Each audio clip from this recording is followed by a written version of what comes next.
লাইফে আপনারা দেখবেন সোনা যেটা চায় সেটাই করে সূর্য। দীপা বলেছিল আপনাদের মাঝখানে আমি আসবো না, তাই সূর্য আর যারও বিয়ে করে সোনার সামনে এসে দাঁড়ায়। তারপর দীপার রিয়াকশন কি তা জানার জন্য ভিডিওটা অবশ্যই দেখতে থাকুন। আর চ্যানেলটাতে নতুন হয়ে থাকলে অবশ্যই একটা লাইক দিয়ে চ্যানেলটাকে সাবস্ক্রাইব করে নেবেন। যারও বলে সূর্যকে আমার মায়ের কবিতা পড়ার খুব ইন্টারেস্ট ছিল। আমার মা এক কবিতা বলতো, একটা লাইন মনে পড়ে গেল সূর্য। আমার মা কবিতায় বলতো রাতের তারা আছে দিনের আলোর গভীরে, আর ওই লাইনটা আমার মনের মধ্যে গেঁথে গেছে। তখন সূর্য পাল্টে বলে জারুকে, যা বলার আছে স্পষ্ট বলো। তখন জারু বলে ফেলে, এই অভ্যেসগুলো দীপার সাথে জুড়ে রাখা, তাই সূর্য। তারপর সূর্য কফিটা ফেলে চলে যায় জারুর কথা শুনে। তারপর সূর্য জারুকে বলে, তোমার হাতে অনেকটা সময় আছে জারু, তোমার যদি মনে হয় তাহলে তুমি ভালো মন্দ বলতেই পারো। সেটা যদি আমার হার্ট করে তাহলে বন্ধু হয়ে মেনে নেব, কিছু মনে করব না। যা মনে হচ্ছে সব বার করে দাও জারু আজকে।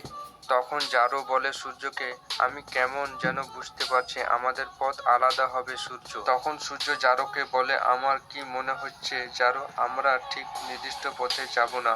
আমার দীপার সাথে পথ চলার কথা ছিল। আমি কি পারবো সেটা আমি চাইলেও পারবো না, কারণ আমার মেয়ে সেটা চায় না।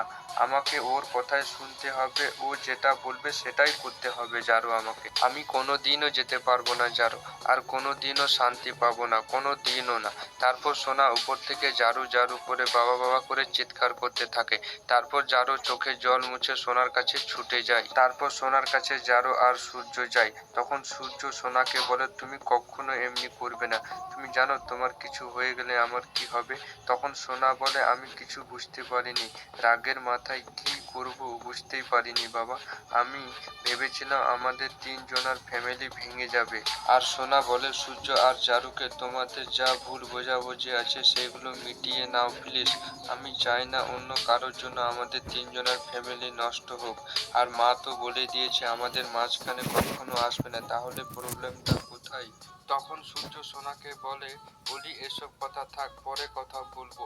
তখন সোনা নিজের জিদ নিয়ে বসে থাকে, না আমি এক্ষুনি কথা বলবো, আমি আর পারছি না বাবা।